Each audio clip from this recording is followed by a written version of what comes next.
आता गाणं गात असताना टाळ्या वाजवायच्या. सर्वांना लहान लेकरांना कळतं? ठीक आहे.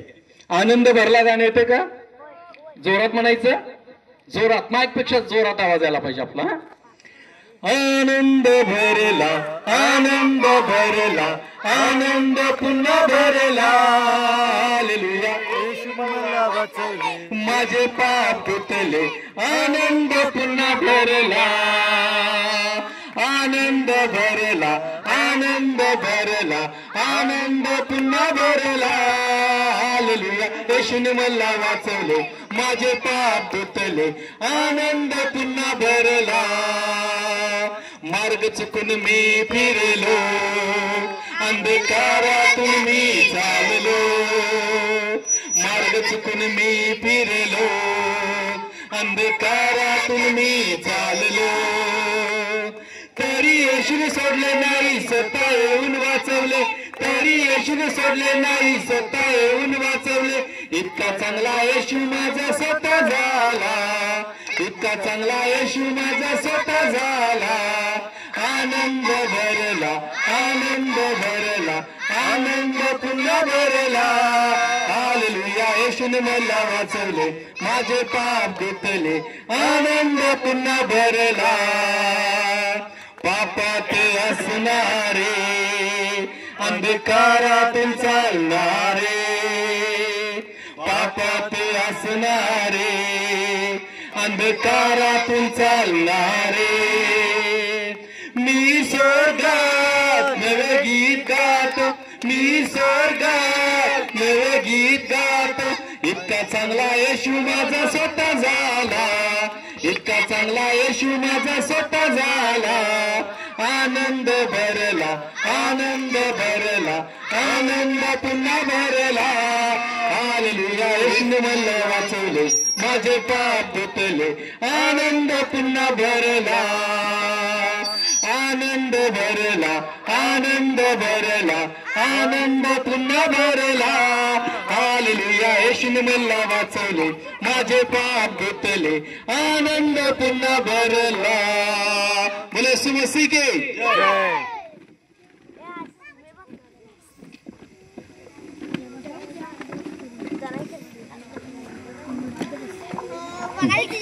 देवाचा महिमा वर्णावा, गौरव त्याचा करावा. धन्यवाद देवाला द्यावा, धन्यवाद देवाला द्यावा.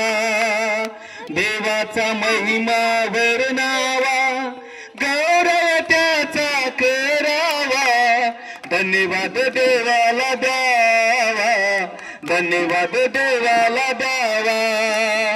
पापाची आम्हाला क्षमा करीतो, करुणा कृपेची वृष्टी करीतो. पापाची आम्हाला क्षमा करीतो, करुणा कृपेची वृष्टी करीतो. सन्मार्गावरती आम्हाला चालवतो, सन्मार्गावरती आम्हाला चालवतो. देवाचा अनुभव घ्यावा, धन्यवाद देवाला द्यावा, धन्यवाद देवाला द्यावा. देवाचा महिमा वर्णावा, गौरव त्याचा करावा. धन्यवाद देवाला द्यावा, धन्यवाद देवाला द्यावा. रोज पहाटे आम्हाला चालवतो, कृपा आशीर्वाद आम्हा पाठवतो. रोज पहाटे आम्हाला चालवतो, कृपा आशीर्वाद आम्हा पाठवतो. दिवस रात्र आम्हाला सांभाळतो, दिवस रात्र आम्हाला सांभाळतो. देवाचा अनुभव घ्यावा, धन्यवाद देवाला द्यावा, धन्यवाद देवाला द्यावा. देवाचा महिमा वर्णावा, गौरव त्याचा करावा. धन्यवाद देवाला द्यावा, धन्यवाद देवाला द्यावा. उत्तम भाकर आम्हाला तो देतो, जीवनाचे जल आम्हाला पाजितो. उत्तम भाकर आम्हाला तो देतो, जीवनाचे जल आम्हाला पाजतो. उत्तम आरोग्य आम्हाला देतो, उत्तम आरोग्य आम्हाला देतो. धन्यवाद देवाला द्यावा, धन्यवाद देवाला द्यावा, देवाचा महिमा वर्णावा, गौरव त्याचा करावा, धन्यवाद देवाला द्यावा, धन्यवाद देवाला द्यावा, धन्यवाद देवाला द्यावा, धन्यवाद देवाला द्यावा. टाळ्या यशूसाठी सर्वांनी आता जागेवर उभं राहूया. प्रार्थनेमध्ये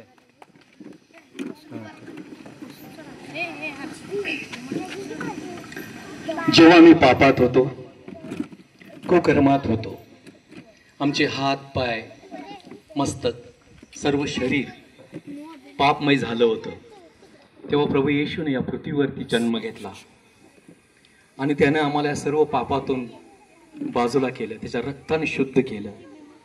त्या देवाला म्हणे, तूच आम्हाला फक्त मुक्त करू शकतोस, तूच आम्हाला ह्यातून सोडवू शकतोस. आणि या ठिकाणी मी प्रार्थनेला एकत्र झालेले असताना आम्हाला तुझं स्पर्श जाणवू दे. आमच्या मनातील सर्व इच्छा तुझ्याजवळ आम्ही घेऊन येत आहे. आज इथे येणारे प्रत्येक जण असंच तुम्ही आलेला नाहीये. काही ना काही गोष्ट तुमच्या हृदयामध्ये आहे, काही ना काही गोष्ट तुमच्या मनामध्ये आहे. आणि या प्रार्थनेमध्ये एकत्र होण्याचं कारण ही तेच आहे की देवा, या प्रश्नाचं उत्तर आज आम्हाला मिळेल काय. विश्वास धरा प्रियानो, आज तुम्ही ते उत्तर घेऊन जाणार आहात. आमेन म्हणाल का? म्हणून गीत गावे आपण, मला मुक्त करण्या. मला मुक्त करण्या पापातुनी, मला मुक्त करण्या शापातुनी, येशू रक्त वाहिले तुझ्या देहातुनी, रक्त वाहिले तुझ्या देहातुनी. मला मुक्त करण्या पापातुनी, मला मुक्त करण्या शापातुनी, येशू रक्त वाहिले तुझ्या देहातुनी, रक्त वाहिले तुझ्या देहातुनी. कुकर्म केले मी हाताने, जकडील हात तुझे खिळाने. कुकर्म केले मी हाताने, जकडील हात तुझे खिळाने. पवित्र शास्त्र माझ्या हाती देऊनी, पवित्र शास्त्र माझ्या हाती देऊनी, येशू रक्त वाहिले तुझ्या देहातुनी, रक्त वाहिले तुझ्या देहातुनी. केले विचार मी पातकी, मुकुट काटेरी तुझ्या मस्तकी. केले विचार मी पातकी, मुकुट काटेरी तुझ्या मस्तकी. तारणाचा मुकुट मला घालुनी, तारणाचा मुकुट मला घालुनी, येशू रक्त वाहिले तुझ्या देहातुनी, रक्त वाहिले तुझ्या देहातुनी. मार्ग चुकलो मी मेंढरा परी, वंदील पाय तुझे क्रूसावरी. मार्ग चुकलो मी मेंढरा परी, वंदील पाय तुझे क्रूसावरी. खऱ्या जीवनाचा मार्ग मला धावनी, खऱ्या जीवनाचा मार्ग मला धावनी, येशू रक्त वाहिले तुझ्या देहातुनी, रक्त वाहिले तुझ्या देहातुनी. विवळत होतो मी वेदनेने, छिन्न छिन्न देह तुझा चाबकाने. विवळत होतो मी वेदनेने, छिन्न छिन्न देह तुझा चाबकाने. रोगातुनी मला मुक्त करुनी, रोगातुनी मला मुक्त करुनी, येशू रक्त वाहिले तुझ्या देहातुनी, रक्त वाहिले तुझ्या देहातुनी. मला मुक्त करण्या पापातुनी, मला मुक्त करण्या शापातुनी, मला मुक्त करण्या व्यसनातुनी, मला मुक्त करण्या गरिबीतुनी, मला मुक्त करण्या रोगातुनी, मला मुक्त करण्या साऱ्या संकटातुनी, येशू रक्त वाहिले तुझ्या देहातुनी, रक्त वाहिले तुझ्या देहातुनी, रक्त रक्त रक्त रक्त रक्त वाहिले तुझ्या देहातुनी, रक्त रक्त रक्त रक्त रक्त वाहिले तुझ्या देहातुनी. बोलो येशू मसीह की. जरा टाळ्या तर वाजवूया.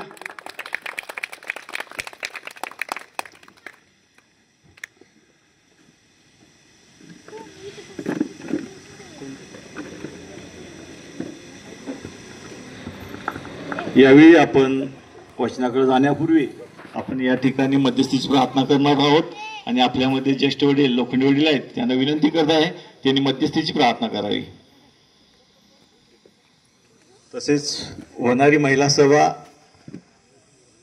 आशीर्वाद होण्यासाठी, तसेच भजनाचा कार्यक्रम आणि ईस्टर दिवशी ईस्टर संध्या हा कार्यक्रम, हे सर्व कार्यक्रम आणि राहिलेले सर्व प्रार्थना आशीर्वाद होण्यासाठी लोखंडी वडिलांना विनंती करत आहे त्यांनी प्रार्थना करावी. प्रार्थना करूया. आपण डोळे झाकूया. धन्यवाद प्रेमळ प्रभू येशू, मनापासून आभार मानत आहे. आजचा दिवस आमच्यासाठी एक आनंदाचा हर्षाचा दिवस आहे की प्रभू तुमच्या वचनामध्ये आम्हाला चालवत आहे. तुमच्या वचनामध्ये राहण्यासाठी जीवनामध्ये योग आमच्या देत आहे बाप्पा. याच्याबद्दल आम्ही तुमच्या नावाला धन्यवाद धन्यवाद धन्यवाद देत आहे. प्रभू परमेश्वर पित्या, आम्ही विशेष आभार मानत आहे नवजोत तरुण मंडळाचे की प्रभू परमेश्वर पित्या त्यांनी हे उपक्रम चांगल्या रीतीनं चालवलेला आहे. दर वर्षाप्रमाणे आज यावर्षी प्रभू चांगल्या रीतीचा प्रभू परमेश्वर पित्या आत्तापर्यंतच्या सर्व भक्ती आराधना प्रार्थना झालेले आहेत. अजून इथून पुढे होणाऱ्या देखील प्रभू चांगले व्हाव्यात याच्यासाठी सहाय्य करा, मदत करा. सोमवारी महिला मंडळाचा जे काही प्रभू परमेश्वर पित्या संदेश आहे, जो काही उपकार स्तुतीचा प्रभू कार्यक्रम आहे, तो देखील आशीर्वादित होण्यासाठी सहाय्य करा. तुमचा आशीर्वाद दया कृपा या सर्व ठिकाणी उतरू दे. अनेक महिला आमच्या बेथलनगर आणि विनोभाव कॉलनी आणि अन्य सर्व परिसरामधून एकत्र यावेत हेच प्रभू आशय आहे. तरी प्रभू सर्वांना वेळ द्या आणि प्रभू या महिला मंडळाला सर्वांनी येऊन प्रभू जे काही संदेश आहे महिलासाठी ते घेण्यासाठी यांना सहाय्य करा, मदत करा, दया करा. दररोजचे म्हणजे प्रभू जे बुधवार शुक्रवारच्या होणाऱ्या भक्ती आराधना प्रार्थना त्याच्यामध्ये बोलणारे प्रभू सर्व तुमचे दास यांना आशीर्वादित करा. अधिक वचनाने भरा आणि वचनांचा वर्षाव या ठिकाणी होण्यासाठी सहाय्य करा, मदत करा. त्याचप्रमाणे ईस्टरच्या प्रभू जो काही कार्यक्रम चांगला ठेवलेला आहे तो देखील आशीर्वादित होऊ दे. त्या ठिकाणी येणारे प्रभू तुमचे दास दासी प्रभू त्यांनाही तुमचा आशीर्वाद पाठवा. त्यांच्या संगतीने राहावा. तो एक कार्यक्रम चांगल्या रीतीने होऊ दे आणि भजन देखील मध्ये आहे ते देखील चांगल्या रीतीने पार पडावं. चांगला आनंद आम्हाला सर्वांना त्याचा मिळावा याच्यासाठी सहाय्य करा, मदत करा. प्रभू राजा, आम्ही प्रभू या इथं असणाऱ्या सर्व महिलांसाठी विशेष प्रार्थना करत आहे. प्रभू ज्यांनी ह्या दिवसामध्ये उपवास धरलेले आहेत, कुणी 40 दिवसाचे धरले आहेत, कुणी बुधवार शुक्रवारचे धरलेले आहेत, अशा सर्वांनी तुमचा बोलाचा आशीर्वाद पाठवा. प्रभू तो उपवास त्यांचा जाणा आणि त्याप्रमाणे त्यांना त्यांचं उत्तर द्या आणि प्रभू तुम्ही त्यांच्या संगतीने राहावा. ज्यांना उपवास करता आले नाहीत पण देवाच्या सहवासात सानिध्यात आहेत अशावरही तुमचा आशीर्वाद पाठवा आणि त्यांनाही आशीर्वादाने अधिक भरलेला असं ठेवा. आजच्या भक्तीमध्ये जे तुमचे दास प्रभू तुमच्या वचनाचे बोलतील त्यांना आशीर्वादित करा. त्यांच्या मुखाकरवे तुम्ही आमच्याशी बोला आणि आजची भक्ती आराधना आशीर्वादित होण्यासाठी सहाय्य करा. परत एकदा मागतो की नवजोत तरुण मंडळावर तुमचा विपुलाचा आशीर्वाद पाठवा आणि प्रभू अनेक दिवसापासून हा उपक्रम त्यांनी चांगल्या रीतीनं चालवलेला आहे आणि इथून पुढे तुमचं सहाय्य मदत त्यांना द्या. त्या प्रत्येकाला तुमचं आरोग्य द्या. प्रत्येकाला प्रभू तुम्ही शक्ती सामर्थ्यानं भरलेलं असं ठेवा. घरामध्ये सुख शांती समाधान बरकतीचा हात द्या आणि प्रभू तुमच्या सहवासात राहण्यासाठी त्यांना अधिक उत्तेजित करा. मान सन्मान गौरव मी तुम्हाला देऊन प्रभू येशूच्या नावात मागतो. Thank you.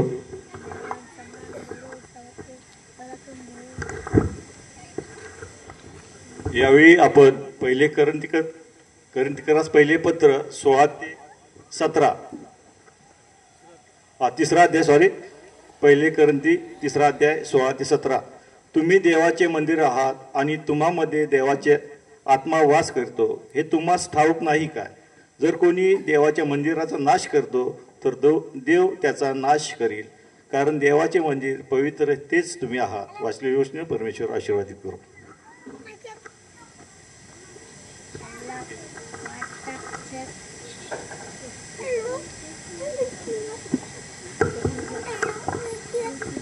Hello, praise the Lord. बोलो येशू मसीह की. शरीर असणारे आपण आहोत सर्वजण, शरीर असणारे. आणि देवाचं वचन सांगतं तुमचं जे शरीर आहे ते काय आहे? देवाचं. अरे बोलायला शिका, गावचाच आहे मी तुमच्या. माना तर डोलवा, बाहेरनं आलं तर वेगळा आहे, लाजलं तर चालते. बरोबर आहे ना? लाजू नका. हे शरीर आहे, माझं शरीर आहे, ते देवाचं मंदिर आहे. पण देव काय म्हणतो, ह्या शरीराचा जर तू नाश करत असशील तर काय होणार आहे पुढे जाऊन, त्याच्याबद्दल आज आपल्याला शिकायचं आहे. ठीक आहे, सगळ्यांना माहिती आहे. एखादा पाहुणा जर आमच्या घरी यायचा असेल तर पहिली गोष्ट आम्ही काय करतो? बायबल शिकायच्या आधी एक उदाहरण देतो लक्ष लागण्यासाठी. आमच्या घरी एखादा पाहुणा यायचा आहे तर आम्ही काय करतो? पहिली गोष्ट झाडून लुटून घेतो, चादरी बेडवर व्यवस्थित हातरतो, कोचवर असेल तर कोचवर, जर यापैकी काहीच नसेल तर जमिनीवर चटई तर हातरतो आणि घर स्वच्छ करून त्या पाहुण्याचं आपण स्वागत करतो. कारण का? आमच्या घरामध्ये कोणत्याच प्रकारची घाण दिसावी नाही, दिसलंही नाही पाहिजे. बरोबर आहे ना? कुणासाठी करत असतो आपण हे? एका पाहुण्यासाठी करत असतो. अरे होय किंवा नाही? का पाहुणा आला आणि कचरा ठेवताय घरात? नाही ना? तर काय आहे बघा, जर पाहुणा येत असेल तर आम्ही घराची एवढी स्वच्छता करतोय, आणि जर येशू येत असेल तर मग या शरीराचं काय केलं पाहिजे आम्ही? अरे होय किंवा नाही? साधं उदाहरण सांगितलं घराचं मी. तुमच्या शरीरामध्ये जर येशू येत असेल तर त्यासाठी आमची पूर्वतयारी काय पाहिजे? तर आमचं शरीर स्वच्छ पाहिजे. म्हणून रोमकरास पत्र याचा 12वा अध्याय पहिलं वचन सांगतं, जे तुमचं शरीर आहे ते देवाला समर्पण करा, अर्पण करा, कारण देव त्याच्यामध्ये येणार आहे. पण आज या शरीरामध्ये जगातल्या हर एक गोष्टी बसत आहेत, त्यामुळे आम्ही या शरीराचा नाश करत आहे. म्हणून गलतीकरास पत्र याचा 5वा अध्याय 22 वचनाच्या पुढे आम्हाला पाहायला मिळतं, शरीराची कर्म तर उघड आहेत, त्याच्यामध्ये व्यसन येत आहे, सर्व प्रकारच्या वाईट गोष्टी येत आहेत, जादू टोणा वसत आहे, व्यभिचार वसत आहे, ममता नाहीये, प्रेम नाहीये, आणि या शरीरामध्ये हे घेऊन आम्ही जगत आहे. आणि आज देखील देव आमच्या शरीरामध्ये काय येत नाहीये, आमच्या मनामध्ये काय येत नाहीये, कारण घाण दिसत आहे. बरोबर आहे का? बोले समजते की. मग पाहुणा जर घाण घरामध्ये आला तर तुम्हाला काय विचारतोय? अरे घर लोटलं का नाही? घरामध्ये झाडू मारलंय का नाही? लगेच तुम्ही काय म्हणताय? 5 मिनिटं थांबा. लगेच ते झाडू घेतात आणि झाडायला चालू करतात आणि आता आत या. त्याच प्रकारे आज तुमचा आणि माझा प्रभू तुमचा आणि माझा दार ठोकत आहे, आत येण्याचा प्रयत्न करत आहे, पण या घाणीमुळे आम्ही दार उघडत नाहीये. पण देव त्याचं काम सोडत नाहीये. तर तुम्ही किती घाण असा, मी किती घाण असो, तो नेहमी म्हणतो तुला मी शुद्ध करायला समर्थ आहे. तो दार तर उघड. पण आज या शरीरामध्ये वाईट ते वसतं. म्हणून याकोबाच्या पत्रामध्ये देवाचं वचन सांगतं, मी जे काही करतो ते मी करत नाहीये, तर माझ्या शरीरात बसणार पाप ते करत आहे. म्हणून विचार करा, शरीराची पापे उघड आहेत. आम्ही किती विचार करू, चांगलं करेन, पण आमच्या हातमध्ये घडत नाहीये आणि वाईट ते मी करतो. आणि तो देवाचा सेवक याकोब म्हणतो, जे काही होतं ते मी हुन करत नाहीये, तर माझ्या शरीरामध्ये बसणार पाप ते करत आहे. आज अनेक देह असे आहेत की ते पापावर पाप करत आहेत. म्हणून प्रगटीकरणमध्ये देवाचं वचन सांगतं, जे मलिन करत आहेत, मलिनता करत आहेत, ते मलिनता करत राहू देत, आणि जे नीतीने वागत आहे ते नीतिमान राहू देत. जे पवित्रता आहे ते पवित्र करणारे पवित्र करत राहू देत. पण मी येईन तेव्हा झाडा झडती घेईन तुमचा. हालेलुया. जर पाहुण्याला आमच्या घरातली घाण आवडत नाहीये तर देव तर त्या घराचा मालक आहे. त्याला कसं आमचं शरीर घाण आवडेल. म्हणून हिरव्यामध्ये देवाचं वचन सांगतं, तू स्वतःला पुष्कळचा साबण लाव, खाडीने घास, तरी तुझ्या अंतःकरणावरती तो डाग तसाच पापाचा आहे. मग कशाने आम्ही स्वतःला धुतलं पाहिजे? ते या पृथ्वी तलावरती एकच असं साबण आहे किंवा ते लिक्विड आहे, ते म्हणजे येशूचं रक्त. त्या रक्तानेच तुम्हाला आणि मला शुद्ध केलेलं आहे. म्हणून हे मलिन देह त्याच्या जेव्हा जेव्हा आम्ही घेऊन येतो तेव्हा तो शुद्ध करायला चालू करतो. म्हणून देवाचं वचन सांगतं लोक 19 मध्ये, लोक 16 मध्ये, जेव्हा मंदिरात घाण पाहिली देवाने, येशूने मंदिरात घाण पाहिली, बाजार मांडला होता लोकांनी मंदिरामध्ये.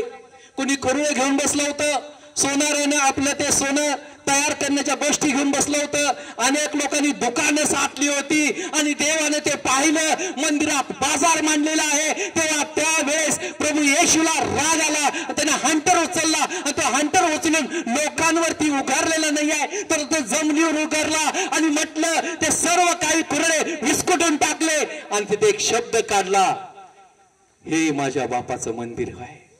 याला प्रार्थनामय मंदिर म्हणतील. याला तुम्ही लुटारूंची गुहा केलेली आहे. मग आमच्या देहाला आम्ही काय तयार करत आहोत? लुटारूंची गुहा तयार करत आहोत का? वाईट गोष्टीने आम्ही भरत आहोत का? याचं परीक्षण करणं गरजेचं आहे प्रियानो. म्हणून आपल्या देहाला प्रभू येशूकडे घेऊन या, त्याला सजवा. म्हणून देव एपिस्करास मध्ये वचन सांगतो, मला परिधान करा. परिधान करा म्हणजे घाला. देवाला नेहमी शरीरावरती तुमच्या राज्य करू दे. रोमकरास पत्र याचा 8वा अध्याय म्हणजे देवाचं वचन सांगतं, माझ्या शरीराला मी आत्म्याच्या ताब्यात देणं गरजेचं आहे. आत्म्याने त्या शरीराचं पाप दाबण्याची गरज आहे. पण देवाचं वचन सांगतं रोम 7 मध्ये 22 आणि 23 आणि 24 मध्ये, आमच्या शरीराचा आत्मा ते अंतर्यामावर राज्य करतोय आणि शरीराचा आत्मा जसं त्याला पाहिजे तसं बनवून तो आम्हाला वागायला लावतोय. म्हणून कधीच आम्ही त्या शरीराच्या आत्म्यावर राज्य करत नाहीये. आज देखील अनेक असे लोक आहेत की शरीराची सजावटीकडे जास्त लक्ष देतात पण आत्म्याच्या त्या कृतीकडे लक्ष देत नाहीयेत. म्हणून देवाचं वचन सांगतं, आत्मा उत्साहित आहे पण शरीर अशक्त बनत आहे. आणि माणसांचं बघा, थकतात आणि काय म्हणतात, खूप थकलोय, आडवे होतात, पण अंतरे आत्मा आतून विवळत असतोय. आता तरी गुडघे टेक, आता तरी देवाला आवाज दे. म्हणून देवाचं वचन रोम 8 मध्ये सांगतं, अशक्त देहाला ताकद देणारा प्रभू येशू आहे. आमेन म्हणाल का? पण तुम्हाला सांगू दे, शरीराला आज कोण चालवत आहे? आज तो दुष्ट चालवत आहे. आमच्या शरीराकडून पाप कोण करून घेत आहे? तर तो दुष्ट करून घेत आहे. म्हणून या शरीराला प्रभू येशूच्या हवाली करणं गरजेचं आहे. म्हणून रोम 12 मध्ये देवाचं वचन सांगते, तुमचं शरीर जिवंत देवाला समर्पण करा. आत्मा म्हणत नाहीये, शरीर समर्पण करा. म्हणून तुम्हाला सांगू द्या, लूक मध्ये देवाची एक स्टोरी आहे. गलसेक्रास मधल्या त्या भूतग्रस्त त्या व्यक्तीची 2000 भूते एका माणसामध्ये आहे. त्याची वाट कशी लागली आज थोडा विचार करूया. विचार करा, अधिकाऱ्याच्या हातात आपण गेलो तर काय होतं? तो अधिकारी सांगेल ते आपण करत असतो. एकाला म्हटलं की जा तर तो जातो, एकाला म्हटलं ए तर येतो. आणि आम्ही मनातल्या म्हणत असतो, किती मला कामं लावतो हा, किती माझ्याकडे काम करून घेतो. कधी कधी घरातली स्वयंपाकवाली बाईकडे तुम्ही बघा, कधी तिला म्हणताय तुम्ही भांडी घास, कधी म्हणताय धुणं धो, कधी म्हणताय जरा कट्ट्यावरती हात मार. तेव्हा ती आतून काय म्हणत असते?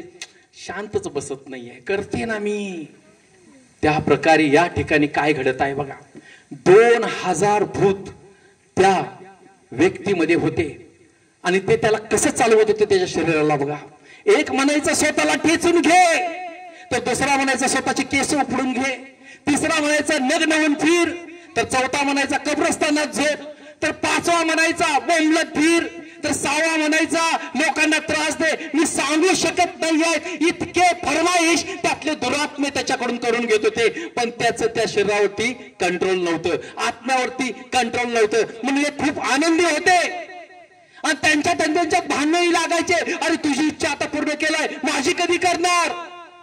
म्हणून ते म्हणायचं ठेचत असताना रक्त काढता शरीरातलं, तो रक्तही काढत असे. विचार करा, 2000 भूत त्याला चालवत होते. आज आम्हाला कोण चालवत आहे? आम्ही म्हणतोय मी स्वतः चालतोय. कधी कधी आम्ही म्हणतोय बघा, कोणतर चांगलं सांगायला आलं की काय म्हणतोय आम्ही, मी माझ्या मनाचा माहिती आहे पण बोलणार नाही. आता मी माझ्या मनाचा राजा आहे म्हणताय का नाही म्हणताय? भांडणामध्ये कोणीतरी आम्हाला सांगू द्या बघा, राजा आहे. Praise the Lord. आम्हाला भांडणामध्ये चांगलं कोण सांगायला नाही. तू काय सांगतोयस? मी माझ्या मनाचा राजा आहे. तर या ठिकाणी तेच घडलं. त्या शरीराचा राजा तो दृष्ट होता, तो त्याला चालवत होता, तो त्याला पाहिजे तसं वागवत होता. आज आमची परिस्थिती अशीच झालेली आहे. दिसतो आम्ही खरं, पण आमची चाल चालवणूक देवाला आवडणारी नाहीये, देवाला पसंत पडणारी नाहीये. तरी देव तुमच्यावरती प्रेम करतो आणि तोच देव त्या 2000 लागलेल्या मनुष्यावरती प्रेम करतो. देव किती तर दूर त्याच्यापासून आहे, पण त्या आत्मिक सामर्थ्याने तो ओळखतो. त्या माणसाला माझी गरज आहे, त्याला त्यातून मुक्त करण्याची गरज आहे. म्हणून तो आपल्या शिष्यांना म्हणतोय, तुम्ही जा पुढे, मी मागून येतो, पण सांगू दे त्या ठिकाणी काय घडत आहे. त्या दृष्टाला कळतं की येशूचे चेले आमच्याकडे येत आहेत आणि आता आमचं काही खरं नाही आहे. म्हणून वादळ त्या ठिकाणी उठतं. समुद्राच्या लाटा त्या ठिकाणी उसरायला चालू होतात आणि बोटला पुढे जाऊ देत नाहीयेत. म्हणा, नावेला पुढे जाऊ देत नाहीयेत. अरे बोला ना, ऐकताय ना, समजतंय का नाही? ठीक आहे, लक्ष द्या. त्या बोटला, त्या नावेला पुढे जाऊ देत नाहीयेत. त्या प्रकारे त्या दृष्टाला माहिती आहे तुम्ही विश्वासाने टाकलेलं पाऊल तुम्हाला पुढे घेऊन जाणार आहे. म्हणून तुम्हाला अनेक संकटाने तो स्तब्ध करतो, अनेक दुःखाने तुम्हाला स्थिर करतो आणि तुम्ही म्हणता मी त्यातून उठू शकत नाहीये, त्यातून मी पुढे जाऊ शकत नाहीये. पण प्रभूची इच्छा तुम्हाला स्थिर करण्यासाठी नाहीये, ते पुढे येण्यासाठी आहे. पण देवाला ते कळतं, तेव्हा देव पाण्यावरून चालत येतो. आमेन म्हणाल का? कशावरून चालत येतो? पाण्यावरून चालत येतो. त्या वादळाला शांत करतो, त्या लाटांना शांत करतो आणि त्या नावेत बसून त्या गलसेच्या इथे जातो. काय घडतं बघा, त्या दृष्टाला कळतं आणि तो दृष्ट ओरडू लागतो, तू कशाला मध्ये पडतोस? आम्ही आहे ना ह्याच्यामध्ये, आम्हाला काही नाहीये इथे प्रॉब्लेम. तू काय येत आहेस आमच्याकडे? तू इथून जा. कुणाच्या द्वारे बोलतो? बाकीच्या लोकांच्या द्वारे बोलतो.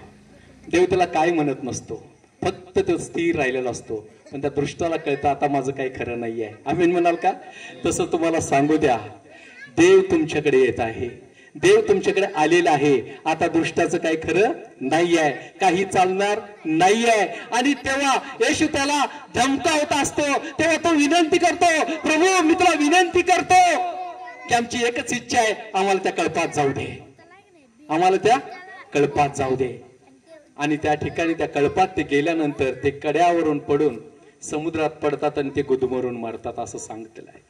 आज सर्व तुमच्या शरीरावरती दृष्टीचे आत्मे, सर्व प्रकारचे जादू, टोणे, करणी, धरणी, शाप, आजार, दुःख, निराशा जे येत आहेत ते प्रभू येशूच्या नावामध्ये नष्ट केले जाणार आहेत. जेव्हा प्रभू तुमच्याकडे येणार आहे तेव्हा. आमेन म्हणाल का? आणि त्याने आज सुरुवात केलेली नाही आहे, पूर्वी सुरुवात केलेली आहे. आणि तो उभा राहिला, तो उभा राहिला, येशूच्या चरणातून उभा राहिला. देवाने त्याला पाहिलं, त्याच्यावरती त्याने प्रेम केलं. आज तोच देव म्हणतो मीही तसंच तुझ्यावरती प्रेम करणार आहे. आमेन. म्हणून आज आपलं शरीर देवाच्या हवाली करणं गरजेचं आहे. आज आमचं शरीर जेव्हा आम्ही त्याला देतो तेव्हा तो दृष्ट आमच्यामध्ये वसू शकत नाहीये. ज्याप्रमाणे यहुदा इस्कारियोत मध्ये तो सैतान त्याच्या शरीरात घुसला आणि त्या शरीराने त्यानं काम करायला चालू केलं. मोह कशाचा आला? आपल्याला मोह आला का? नाहीये. शरीराच्या डोळ्याने त्याला पाहिलं, हे 30 रुपये माझ्यासाठी खूप महत्वाचं आहे, म्हणून 30 रुपयासाठी त्यानं प्रभूला धरून दिलं. आज जगातल्या गोष्टीसाठी आम्ही प्रभूला नाकारत आहोत, जगातल्या सुखासाठी आम्ही प्रभूला नाकारत आहोत. पण सांगू द्या, जग व जगातल्या गोष्टी समाप्त केल्या जातील, पण तुम्ही आणि मी समाप्त केले जाणार नाहीये. तुम्हाला आणि मला कशाची कमतरता पडणार नाहीये. म्हणून मत्ती 6 मध्ये देवाचं वचन सांगतं, जगातल्या गोष्टीपेक्षा तू तुझ्या आत्म्याचं आणि शरीराचं रक्षण कर. आधी माझं राज्य व नीतिमत्व मिळवण्यात झट या गोष्टी तुला मिळतील. पण आज देखील आम्ही बघा शरीरावरती पुष्कळ पैसे खर्च करतो, पण प्रार्थनेवरती करत नाहीये, आराधनेवरती करत नाहीये, धार्मिकतेमध्ये करत नाहीये, बायबलवरती करत नाहीये, पण ब्युटी प्रोडक्ट वरती करत असतो. अनेक प्रकारच्या हेअर टाय, अनेक प्रकारच्या पावडर्स, लिपस्टिक काय असेल ते लावतो. पण देवानं जसं मला तयार केले तसं मी देखना त्याच्यासाठी आहे असं कधी आमच्या मनात फील होत नाही आहे. म्हणून देव म्हणतो माझी मंडळी विना डाग विना सुरकुती असेल, पण आमच्या शरीरावरती तर अनेक प्रकारच्या जगातले प्रोडक्ट लागलेले आहेत. कसा स्वीकार आमचा होणार? देवाला जर वाटलं असतं मला गोरं करायचंय तर त्यानं गोरं केलं असतं. म्हणून आम्ही त्याच्या हाताची कलाकृती आहोत. त्याने आम्हाला बनवलेलं आहे. जसं आहोत तसं तो आमच्यावर प्रेम करतो. जशी आई कितीही मूल इतर असू दे मांडीव घ्यायचं सोडत नाहीये, छातीला लावायचं सोडत नाहीये. बाकीचे लोक येतात म्हणतात काळा कुट्टा आहे, इधरी पुरगी आहे, इधरा पुरगा आहे. पण आई आणि बाप त्याच्यावरती प्रेम करायचं सोडत नाही आहे. त्याच प्रकारे प्रभू तुमच्यावरती प्रेम करतो. म्हणून शरीर त्याला समर्पित करून देणं गरजेचं आहे. या शरीरावरती राज्य करण्यासाठी त्याला विनंती करण्याची गरज आहे. म्हणून शरीर ताब्यात ठेवा प्रियानो, शरीर ताब्यात ठेवा. त्याला चालवायचं तुमच्या इच्छेच्या, आत्म्याच्या इच्छेने चालवायचं आहे, आत्म्याच्या प्रेरणेने चालवायचं आहे. आणि म्हणायचं आहे हे शरीर मी मंदिरात घेऊन जाईल, हे शरीर मी प्रार्थनेमध्ये घेऊन जाईल, हे शरीर मी आराधनेमध्ये घेऊन जाईल, हे शरीर मी देवाकडे घेऊन जाईल. तेव्हा ते शुद्ध करायला माझा प्रभू समर्थ आहे.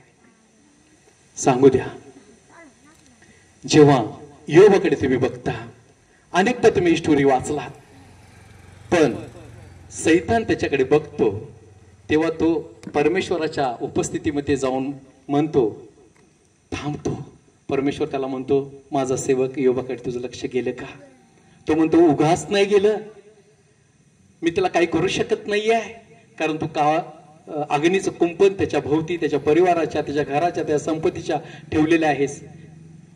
तू त्याचं सर्वस्व मला देऊन बघ. शरीर मागितलेलं नाहीये, पहिलं सर्वस्व मागितलं.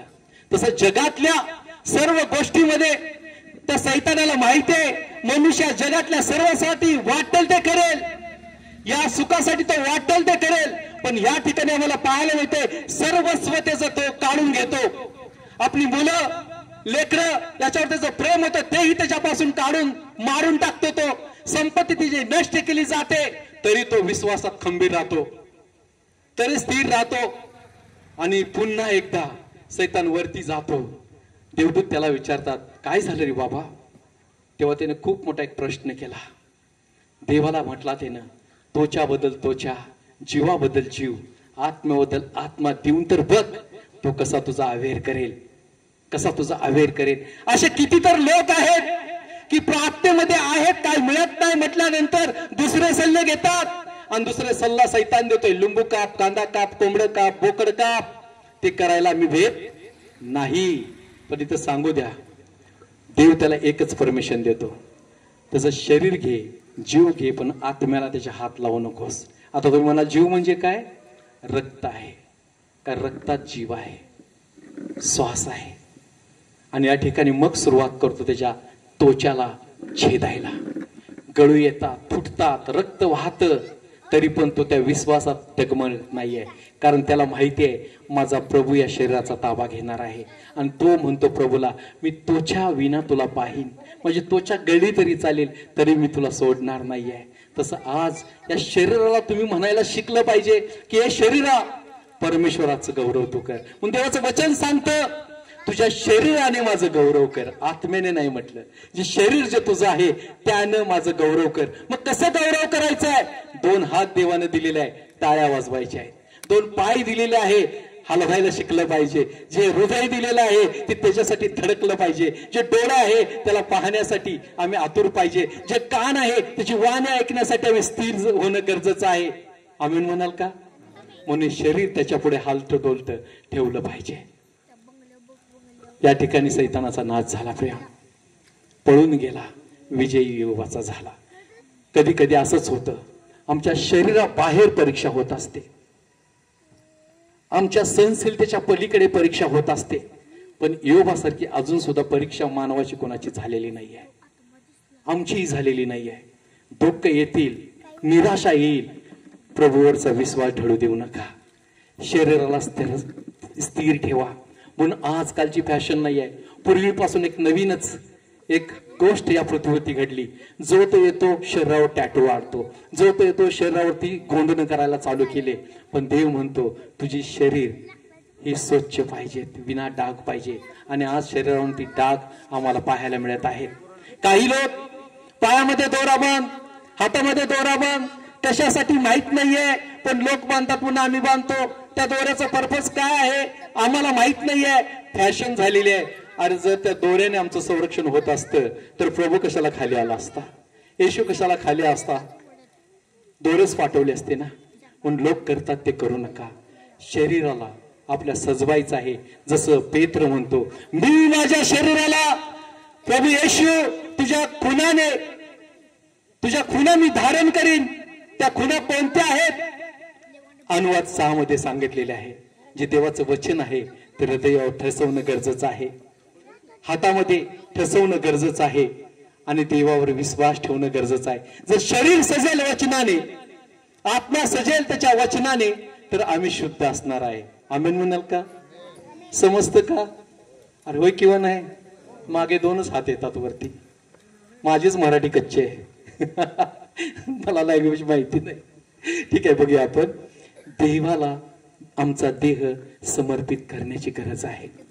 आज तुम्ही जसे आहात तसं देव त्याच्या पवित्र रक्ताने तुम्हाला शुद्ध आणि पवित्र करत आहे. भिवू नका संकटांना, लग्न तुमचं नाही आहे. भिवू नका व्याधींना, तो व्याधी तुमचा नाही आहे, त्या प्रभूचा आहे. तो प्रभू त्यातून तुम्हाला बाहेर काढणार आहे. तो प्रभू तुम्हाला सोडवणार आहे. समर्पित होण्याची गरज आहे, शुद्धता होण्याची गरज आहे. रोज आंघोळ करा, शरीराचा मळ कमी होत नाहीये. रोज साबण लावा, शुद्ध होत नाहीये.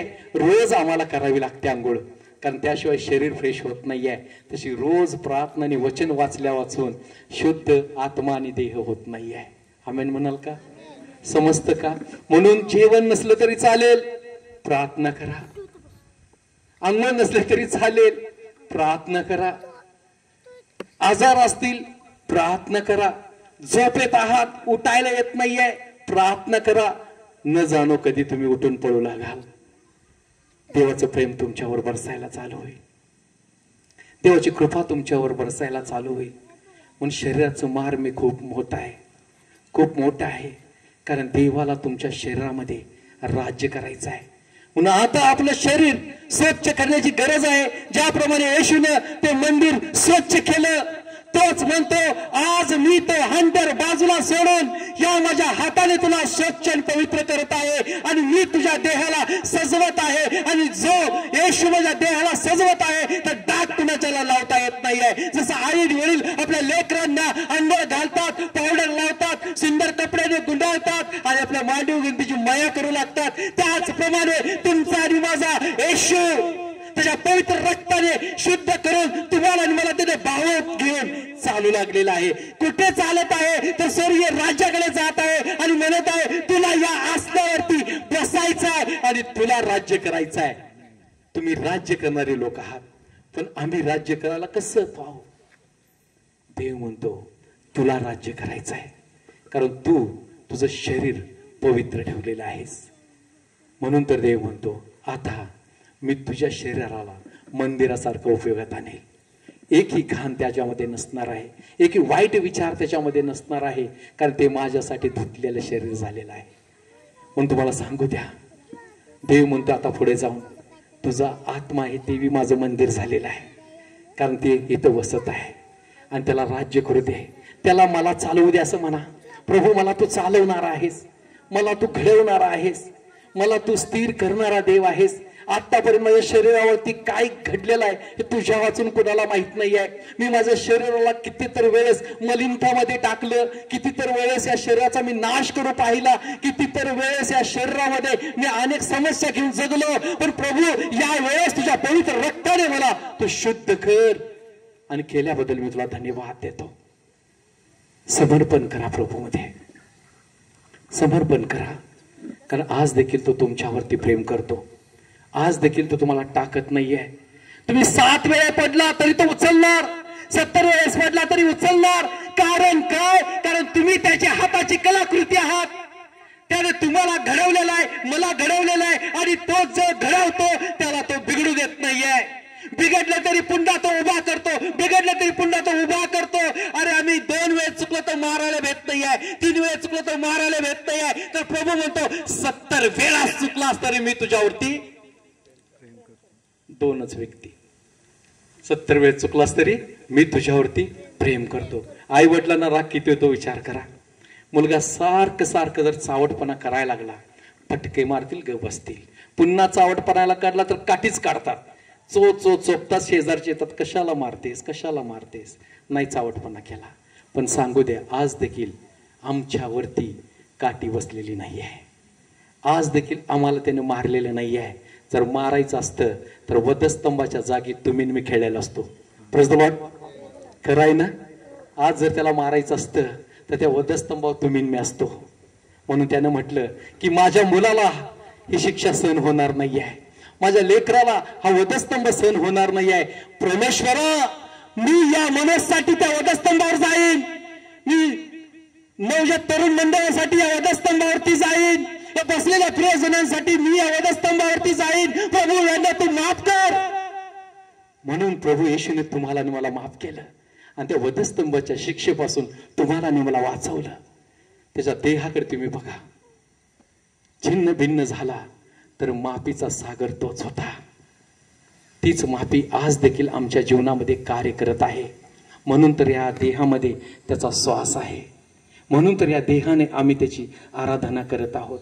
म्हणून त्या देहाने त्याच्या समोर आम्ही येत आहोत. उपकार मानूया त्याचे की प्रभू तुम्हाला या ठिकाणी उपस्थितीत केलास, या मंडळाचा उपयोग तू करून घेत आहेस आणि या मंडळाद्वारे आम्हाला तुझं वचन तू ऐकायला देत आहेस. मी कोणी नाहीये, पण माझा प्रभू खूप मोठा आहे. आमेन म्हणाल का? आमेन. आमचं शरीर समर्पित करणं गरजेचं आहे. आम्ही डॉक्टरकडे काय घेऊन जातो? शरीर घेऊन जातो. आजार कशाचा असतो? एक कुठला तर असतो. ताप आला की पूर्ण शरीर, आणि हार्ट असेल की फक्त हार्ट. बरोबर आहे ना? पण हार्टचा आजार आहे तर पूर्ण शरीर जातं का नुसतं हार्ट जातं? बोला ना. शरीर घेऊन जातो ना. आमचं काय होतं बघा, आम्ही शरीर घेऊन तर जातोय खरं, पण आत्मा घरातच ठेवतोय. मंदिरामध्ये बसलो तरी पण काय चाललं असेल, काय होत असेल, शरीरच आहे, आत्माच नाही आहे. ते शरीर निर्जीव आहे प्रियानो, ते शरीर निर्जीव आहे. म्हणून तुम्हाला सांगू द्या, आत्म्या वाचून शरीर म्हणा, आत्म्या वाचून शरीर निर्जीव आहे. म्हणून तुम्हाला सांगू द्या, आज त्या पवित्र आत्म्याला प्रभूने तुमच्यासाठी माझ्यासाठी या लाचच्या वेळेस पाठवलेला आहे. हा शेवटचा काळ आहे. म्हणून पवित्र आत्म्याच्या सहभागितामध्ये तुम्ही आलेला आहात, मी आलेलो आहे. आणि त्याची इच्छा आहे की आम्ही या शरीराद्वारे त्याचं गौरव करावं. म्हणून यशाया 38 मध्ये देवाचं वचन सांगतं, जिवंत जिवंत मनुष्यच फक्त देवाचं गौरव करू शकतो. एकदा शरीर शांत झालं की आत्मा काही करत नाही आहे. म्हणून तुम्हाला सांगू द्या, शरीराच्या आत्म्यावरती राज्य करायला शिका. रोमकरास पत्रामध्ये तुम्ही वाचावा 8वा अध्याय आणि 16 आणि 17व्या वचनामध्ये, शरीराच्या आत्म्याला ताब्यात ठेवा, बंधनात ठेवा, त्याच्यावरती मात करा, त्याला विजयी तुमच्यावरती होऊ देऊ नका. म्हणून कधी कधी तुम्ही पाहता बघा, लोक व्यसन करतात आणि त्या व्यसनामध्ये डुलत हालत पडत झडत येतात. ते स्वतःचा नाश करत आहेत, शरीराचा त्याचा नाश करत आहेत. देवाला आवडत नाहीये ते, पण देव संधी देत असतो. संदेशाद्वारे, लोकांच्या द्वारे, पास्टरांच्या द्वारे, ग्रुपच्या द्वारे, महिला मंडळच्या द्वारे, शिक्षकांच्या द्वारे. त्याचं कामच आहे तुम्हाला आणि मला वाचवणं. म्हणून देव म्हणतोय, माझ्या लोकांना या पृथ्वी तलावरती मी सुवार्तेसाठी पाठवलेलं आहे. जो ऐकेल सुधरेल त्याचं तारण होईल. म्हणून या समोर या, आपण उभा राहाव्या जाग्यावरती जरा उभा राहाव्या. डोळे बंद करूया.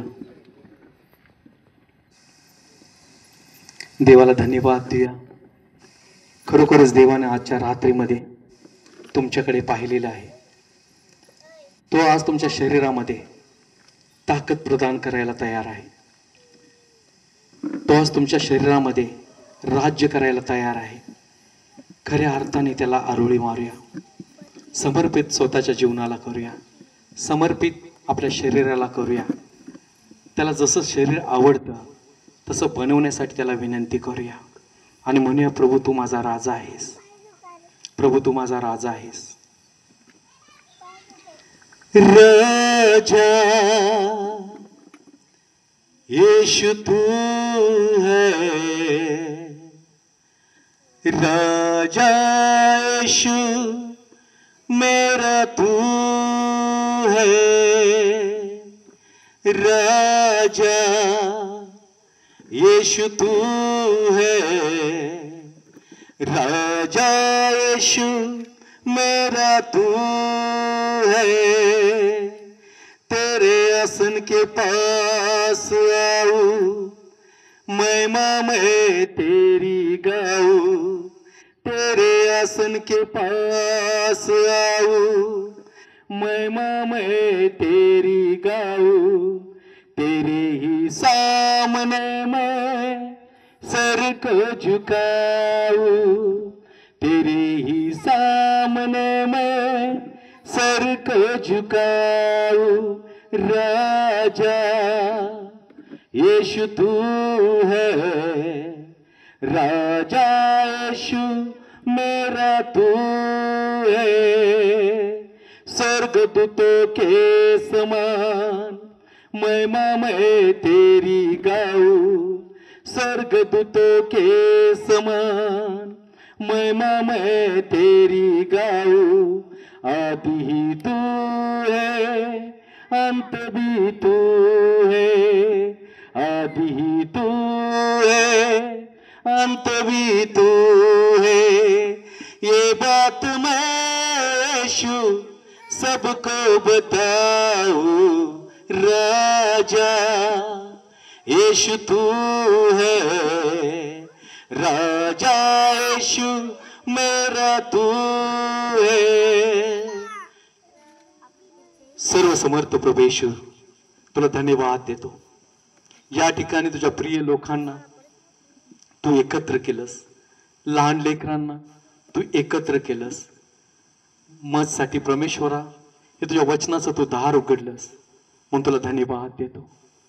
नवजीवन मंडळ प्रभू येशू यांना तुझ्या हातामध्ये देतो.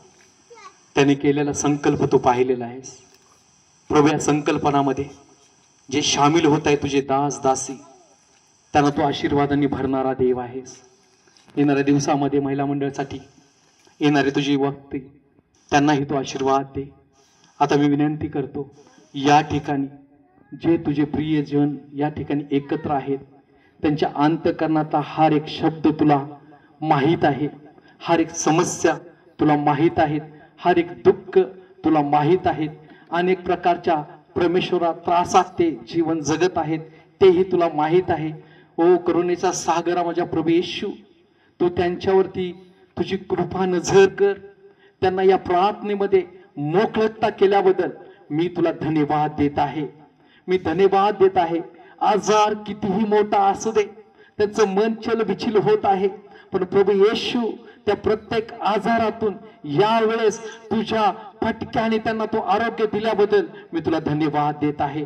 एक ही आत्मा आज निराशा नको देऊ प्रभू येशू. त्यांची निराशा येशू तुझ्या आनंदामध्ये बदलली जाऊ दे. ही रात्र प्रार्थनेची त्यांच्यासाठी अभिषेकाची रात्र बनली जाऊ दे. हर एक परमेश्वरा या ठिकाणचे लहान लेकर तुझ्या अभिषेकाने भरले जाऊ देत. ज्ञान बुद्धीने भरले जाऊ देत. तुझे प्रियजन तुझ्या सामर्थ्याने भरले जाऊ देत. त्यांचा हर एक शब्द पॉवरफुल शब्द बनला जाऊ दे.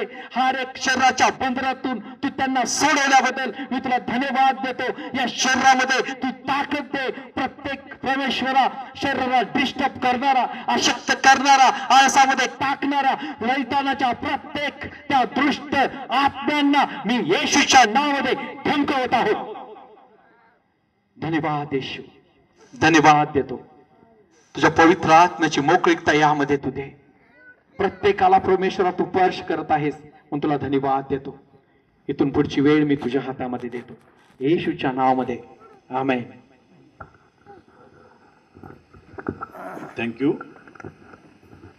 थँक्यू पार्क साहेब. मास्टर मनोज, आपल्यामध्ये खरोखर सुंदरशा संदेशाबद्दल मनापासून आभार. आणि यावेळी आपण दानार्पण घेणार आहोत, त्यावेळी आपण एक गीत गाऊया.